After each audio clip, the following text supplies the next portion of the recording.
Debra Guisti has been on this awakening path since 1978. She's been contributing in many ways to her community for a very long time.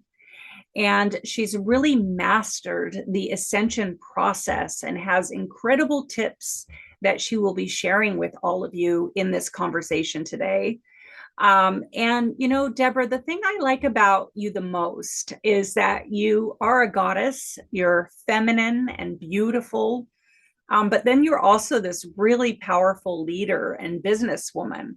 So it's like you are embodying both the sacred feminine and the sacred masculine and moving and shaking and creating that new paradigm and really awakening the new feminine paradigm in everything that you do. So thank you so much for all the work that you're doing. I love that your passion and your purpose is paradigm evolution and planetary awakening, because that is really needed in this world today.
You're answering all my questions before I can even ask them. Oh, there's deeper levels to go into. So, Yeah. Oh, it's so true. I love this so much. So I would like if you could dive deeper into what planetary awakening is in particular, because I understand that is a huge and passion of yours and purpose that you have on the planet at the moment and has been for several years. So can you just dive deeper into planetary awakening? yes. Now, if you can remember 10 years ago, the stuff we see on the news about all the dysfunction on the planet, the stuff we see on our phone, on YouTube that informs us of the dysfunction in the economy, in politics, in big pharma, in child trafficking, and all this stuff that's being revealed now. This is part of this phase of the purification of the planetary awakening. Anything that is dysfunction and of the lower level gets pushed up to be revealed and therefore can be healed. So just like a body that's ill and needs to heal, it starts to purge all the toxins and it becomes really obvious and the body feels like it's sick, right? And that's kind of what it feels like with our society now. Everything's coming to the surface. It was always there 10 years ago, 20 years ago, 100 years ago, but it was buried. Now it's come to the surface for people to wake up, and then they can have a choice of what to deal with. Even the wars that are in our face, it's right in our face, watching what's happening in Israel, in Ukraine. And so we, as a planetary humanity body, can really have a choice of what to do because there's going to be this critical mass of consciousness that's going to keep evolving and evolving, allowing for a critical mass change in how we do things. So, just like what's going on with the planet, all this information, all this that comes up to be revealed and then healed, as above, so below, is happening within us. So we are mirroring what's going on with the planet. So everything that's dysfunctional in our lives is coming right up in front of our face to be revealed so we can choose to heal it. Because what we're doing is when the planet and when we operate at the next higher level of consciousness, it's a whole other level. We're talking about fifth dimensional consciousness, unity consciousness, where we operate, we're all as one. We're talking about operating from our heart. And the feminine principle is so key to all of that because it allows us to get in that place and have those higher principles. So within ourselves, all the dysfunctions are coming up so we can heal core wounds, we can heal limiting beliefs, we can heal all that. Same with the planet. And again, this has been predicted. It's called the golden age. If you read a lot of spiritual scripts, philosophy, even indigenous prophecy, there's a time now for a next 1,000 years as we go through this birthing canal when we come to the other side, where we will have a planet that has evolved to the next level, and we will have a planet of peace, love, and harmony, which I know a lot of us came here to birth. We call this the new earth. And so that's why a lot of us feel this mission in this planetary awakening to do something, because a lot of us came for this time and knew that we were here to have a piece in the birthing of it. And truly, people are waking up all over the planet. I have in my position here where I can see so much going on, it's happening everywhere in all kinds of countries, in all kinds of ways. People are waking up and realizing they want to create a different type of life and they don't want to be, confined, blocked in, and they want a life of healing, of balance with the earth, of abundance, of caring for each other, of caring for the children, of all of that. So that's what we're moving towards as we deal with the dysfunction that's coming up that we want to correct. And there are certain leaders that are out there now that are so vocal and talking about it, where people are waking up more and more and more. And it's in all flavors. I mean, even if they're a different type of culture, people all want people to be taken care of, to be in peace, for us to love each other. I mean, it's a basic human nature if you were to choose, consciously. And also cooperation, collaboration is really a key too. So all this is evolving forward as we're in this purification stage, as all this dysfunction comes up, and then critical mass will keep changing. Remember how women for years have been mistreated, totally mistreated on all levels. And then at one point, critical mass happened and the Me Too movement exploded. And all of a sudden, the consciousness changed. And now it's not so cool to mistreat women. It's part of our culture, it's part of what happened. That's the kind of critical mass that will continue to happen with everything that we're talking about to evolve us forward into creating and building the new earth. Gosh, I love that. That's a really, really great analogy to use. And isn't it true? It's so true. Thank you so much. So do you feel that it's important to do our shadow work? Yeah, yes. I mean, that is critical. And that's why it's coming up so much. The word trauma and trauma work has been so big in the last few years because with COVID, people started looking in the mirror and realizing, God, I got to do some spiritual work on myself. This ain't working. My fears are up, my limitations, all of that. So, yes, in my Ascension Tips program, which we'll talk about, stage 2 is complete transmutation.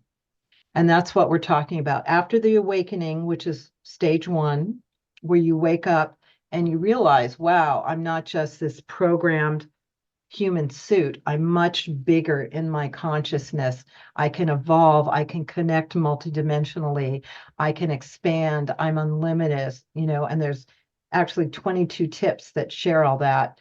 In stage 2, it's complete transmutation because we're talking about deep core healing of your core wounds, which maybe have been from childhood when your mom said you'll never be that when you tried to be a singer and she just shut you down, so your voice has a little lock on this now. Whatever it is for you, it may even be past life stuff or off planet life stuff, but it's important in this ascension process to really know yourself, possibly work with some healers and guides and go in and do the core wound healing, the ancestral patterning healing, the limiting beliefs healing, anything that stops you from complete connection with the divine, with your higher self, because that's where your superpowers come in. And that's where you can accomplish anything, including miracles, which is basically being in divine alignment. They look like they're miracles, but it's you being in alignment with what you want to manifest and create. And then boom, there it is in front of you through synchronicity, through just showing up in the field. So it is healing all that stuff that brings you down, that puts you in this negative. Because when you're negative, you can't see anything. You don't have access to source. It just keeps you in this lower vibration. What we're talking about in the awakening, in the ascension process, is raising your vibration and keeping it at this high level of love, of bliss, of consciousness, and knowing when you get into a pattern, like if someone says something unkind to you and then it triggers, oh yeah, no one ever loves me, and you go into these programs that are not really you, they're just programs. Debra, I love, love, love, love what you're talking about because I just had a synchronicity with what you're saying. I've been doing a lot of my own shadow work, and it was my stepdad that said, "You can't sing," when I sang the song "The Greatest Love of All" by Whitney Houston. And I loved that song. It touched me so much. It opened my heart chakra wide open as a kid, and I wanted to Wow. share it with my family, and I got shut down. And so I did. I shut my voice down for many years, and I've just been activating and healing and working with my voice. And the superpower is that I want to be a public speaker. I have a lot to say. Yeah. And so, yeah, it's been a really interesting journey. And the shadow work I feel is so important. And I want to ask you this too. I feel like if we don't intentionally and consciously work on our shadow, that we'll end up being forced to do shadow work anyways. What are your thoughts about that? Yes, when you get on the awakening path, your higher self has taken you on a journey. It will tell you simply, hey, and synchronistically, hey, this is what you need to work on. If you ignore that, it will tell it a little bit louder. If you ignore it a third time, you might have an accident that really puts you into some healing crisis where you've got to look at what you need to work on. So, yes, when you commit to the awakening, your higher self and your soul commits to it, you are going to get the lesson. So, you have a choice to be conscious about it and be proactive, or let life happen to you, and then you'll get your lessons and your healing anyway, because this is what we came for now. So we don't want to miss out on that. Our soul's not going to let us do that. It's going to keep saying, hey, time, wake up, evolve here, next step. And it's always, a next leap, into the next somewhat uncomfortable maybe to begin with, and then you start flying. So it's always beautiful. Yeah, and I would like to just say that for everyone that's listening, make sure whoever you're working with, a coach or a counselor, a healer, that they are aligned and that you're ready to consciously do your shadow work, because it can be quite intense and it can bring up a lot. But when you do start doing your shadow work, just like what Debra is saying, it's initially heavy, but you get lighter and lighter as you move through and release whatever has been holding you back. So thank you, Debra, for Mhm. that. So my next question is, what are your thoughts about awakening the new feminine paradigm? Like, what does that bring up for you when you hear those words put together? Woohoo! That's what it brings up for me. And I celebrate what I see in the world. I see many women stepping forward in politics, which is not an easy thing. I mean, look at Marianne Williamson. She went for it again. We had a session with her that we did online and got to see exactly what she went through, which was intense.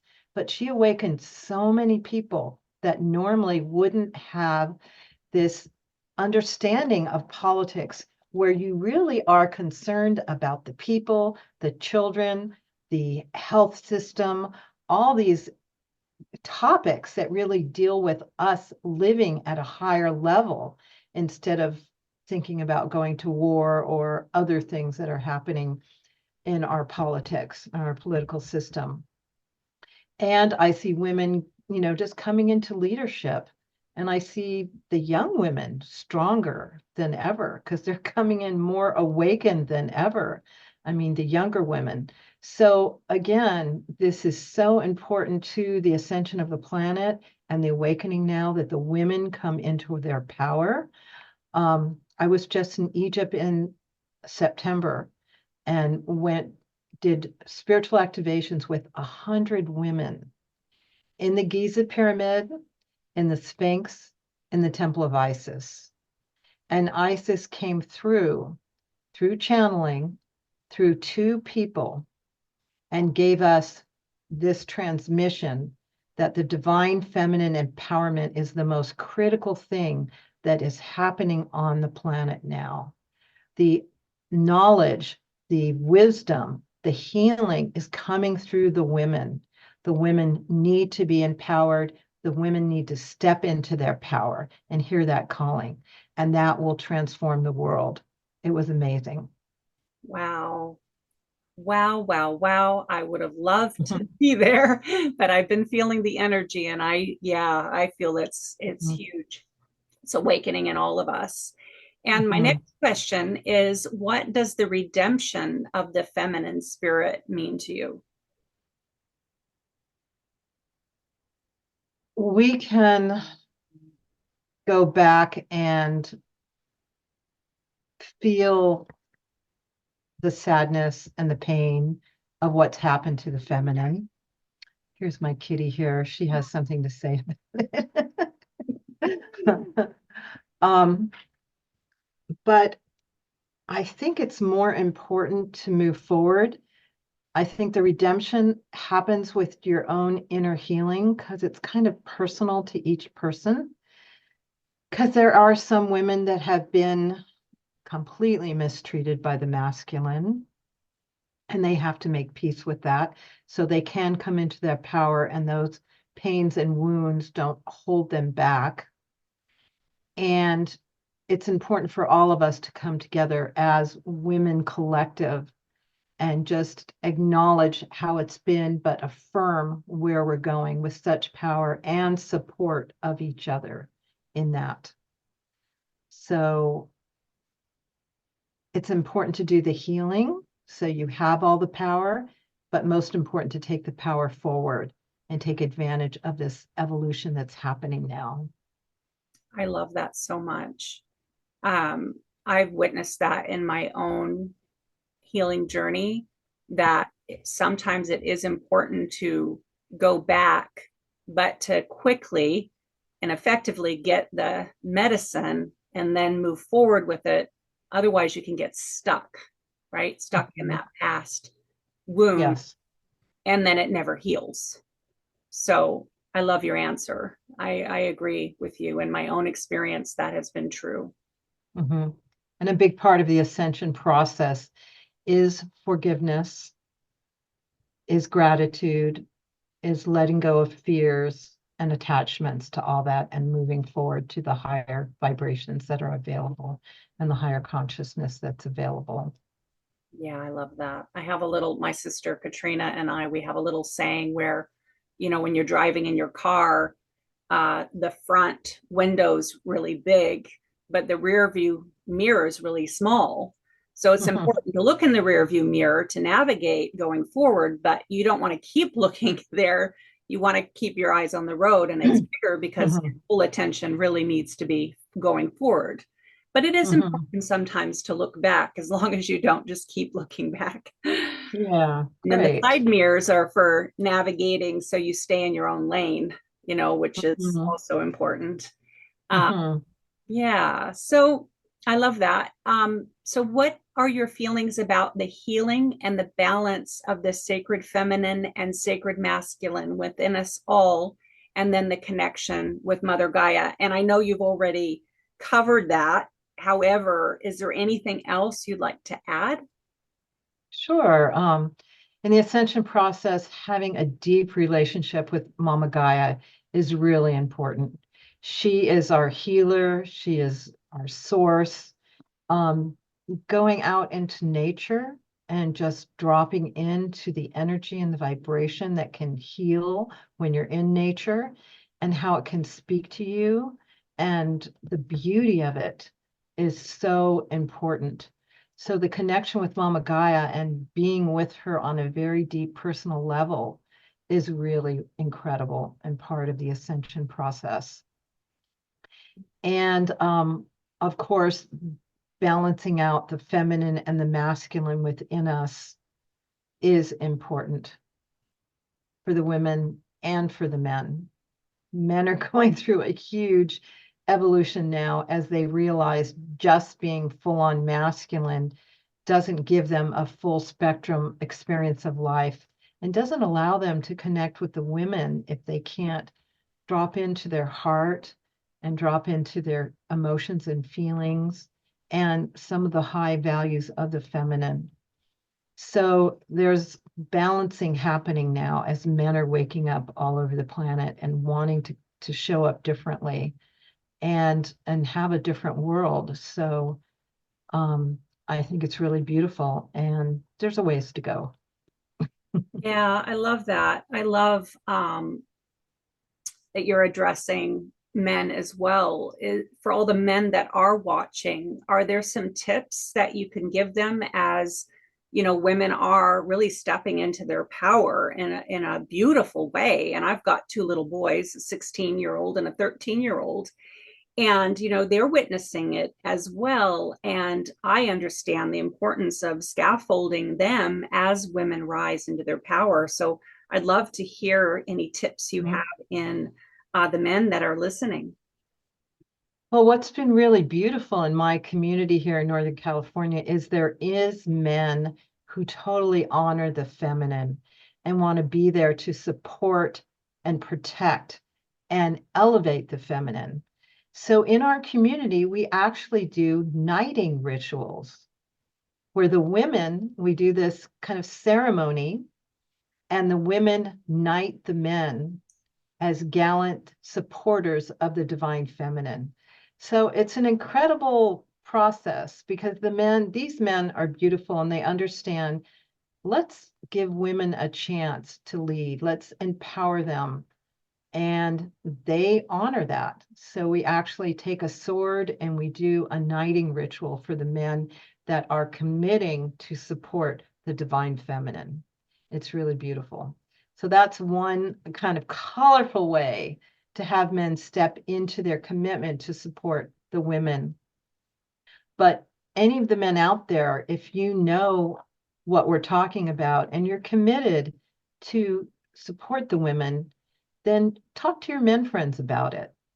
And when you see them maybe acting derogatory towards women or having a mindset that's of this old paradigm, just support the men to open up and see things different and really look at the women. The women are amazing. Women are geared to take care of the whole tribe, of take care of everyone, multitask. Women have incredible superpowers.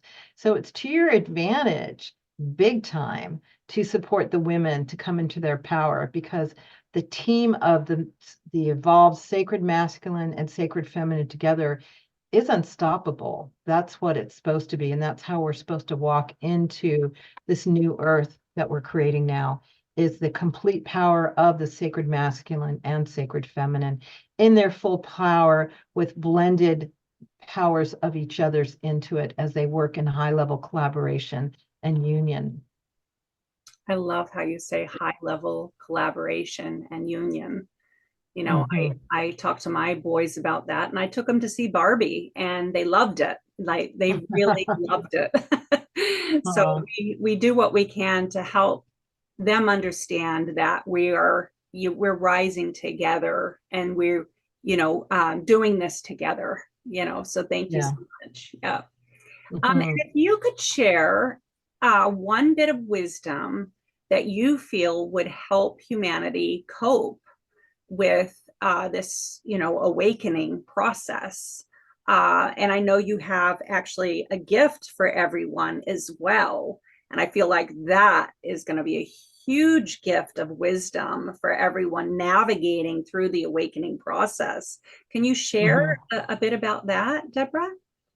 Sure. So as I really evolved forward, understanding that why I was here was for the ascension process, which is basically the accelerated spiritual evolution that humanity is on now, to rise to another level of consciousness and become the divine human with superpowers, with love, peace, and harmony being the bottom line of how we operate, and really living in the love frequency. So I'll share about that. But the one thing I would say is just living in the love frequency, which the feminine can do really well and the masculine can do. But that is really the bottom line of what we're going to. Love is really the bottom line.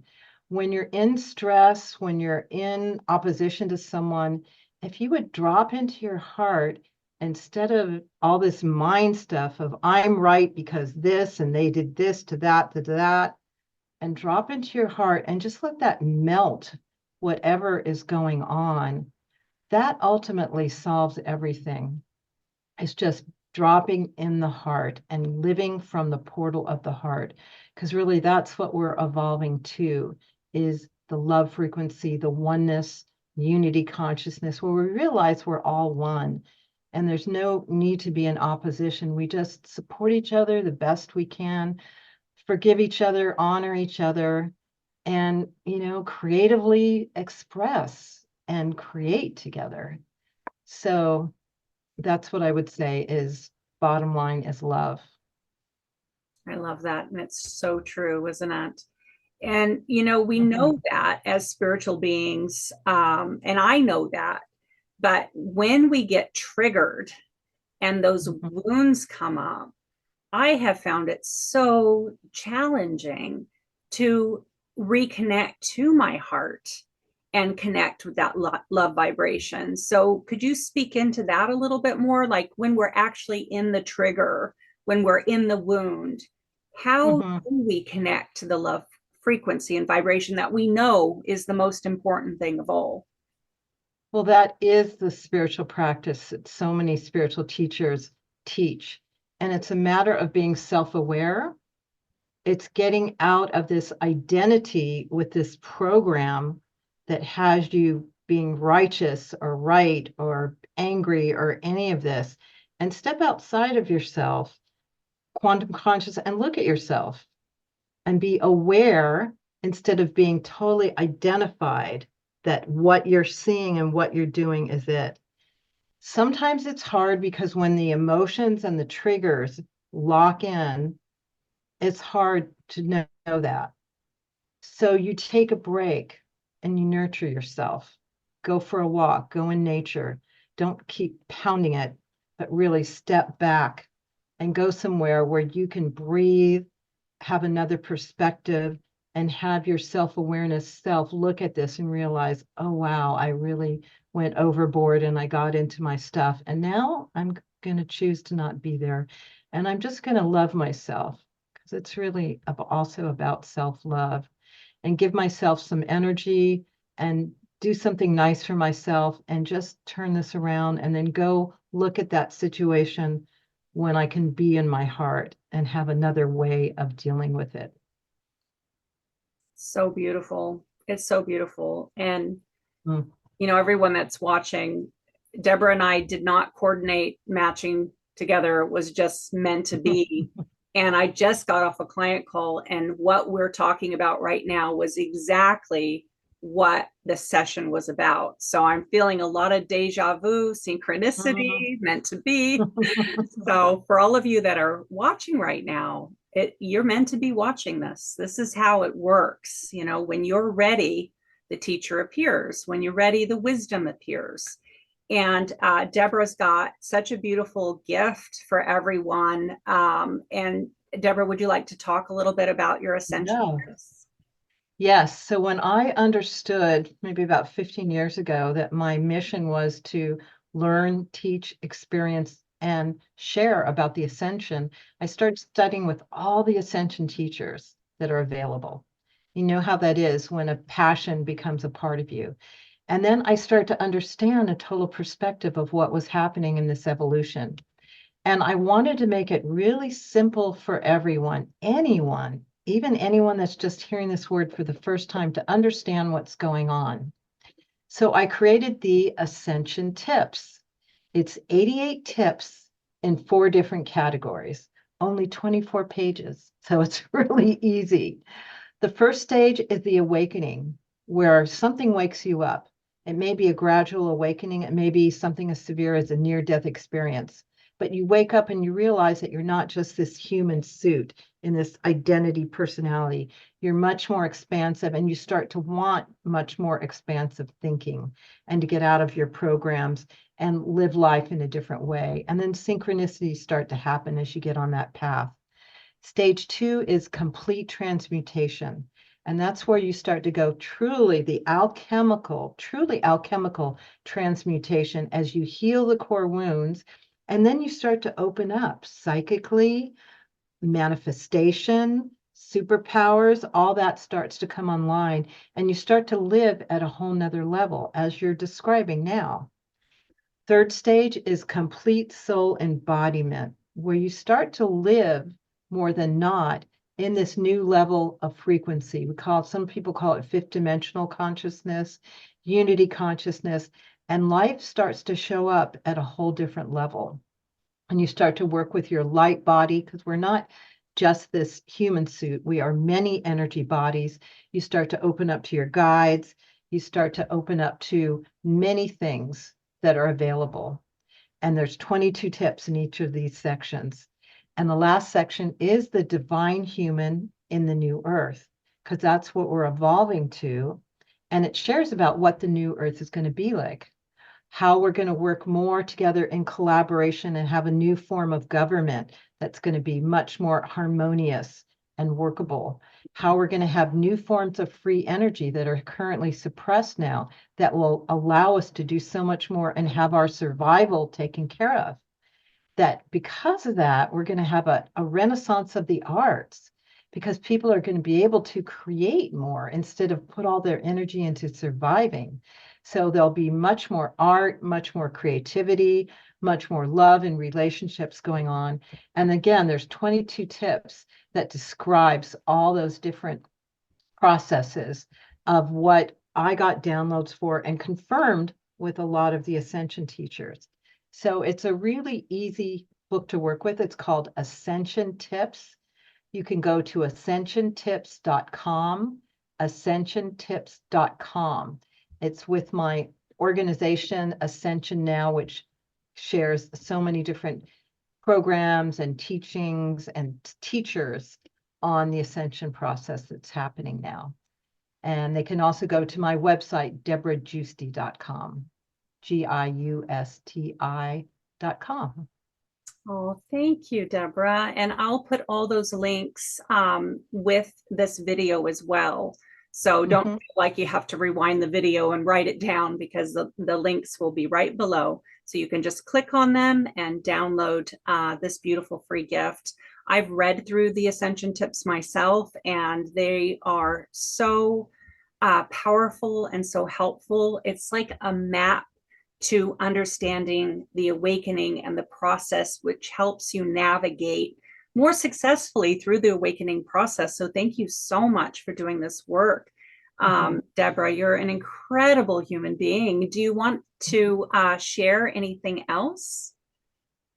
Well, I just honor you for standing up in your power among all that we all have to go through in life. Life's a bit challenging these days. If you hadn't noticed, there's a lot of curveballs coming in, which is part of the process, and it's kind of rocking and rolling. So I honor you for the work that you do and your commitment. And I call to everyone to come into their mission and come into their power, because it's really all hands on deck time. We're in this evolutionary window. Everyone's meant to come into their gift, to come into their mission, and really step forward and serve on some level. Because if we all did that, which is what happens in the new earth, just think of what we could all create together in terms of living together in joy and happiness, and especially love. Oh, thank you, Debra. That means so much to me. I am still working on opening up the throat chakra from being shut down for many years. And, you know, it's been incredible for me to see that right there where that wound is my superpower, you know, where I always say that the treasures are found within our triggers, and the superpower is in the wounds. And that's been my experience. So here I am doing public speaking, and it makes me so nervous, and I'm still not very good at it, but I'm doing my best because it's my mission, my passion, and my purpose. And so, is there anything else that you feel that you would like to share with everyone about awakening the goddess? Just know that it's happening. It's happening all over the world. So you're all in good company as you step forward. And we're going to link up more and more and more. These kind of programs help us link up more and more. But the feminine is waking up through all of us. Certain goddesses like Mary Magdalene, a lot of the goddesses are here and are present and assisting us, so we can tune in deeply in our own spirit and access all the primary goddesses that we feel connected with. And it is moving forward, no matter what it looks like as the world falls apart. We are here to build the new earth together. And the divine feminine has a huge role in that. So that is happening now. Blessings be.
I actually do have one more question for you. I do get quite triggered by the fact that, there's Isis, the goddess, yet men have made this terrorist group called ISIS. And the oracles are the divine channels of the sacred divine. Yet now there's a company called Oracle. And I get into this uh, almost like an inner battle with what is patriarchy doing? How do we navigate through that when that comes up? Because then I feel like I'm giving my power away by getting triggered by it. So I was wondering if you had some tips in navigating through that. Yeah. What I hear from a lot of the Ascension teachers is that things are going to get more and more intense. As things shift, the powers that were are going to do things more and more intense to try to hang on to what's happening. So it will look more intense and then it will shift. So we just need to keep being in our power and know that that is what is going to bring us forward into this new earth. And the world is intense. It's the birthing canal. So, and birthing can be messy at times. So, Oh, I so, but love that. know, if you tune into your heart, you know that's what you came for. So that's what we hold as our vision and our path. And we're going to rise up above it all and just go to where we're going, creating the new earth. I love that. Thank you so much. Mm-hmm.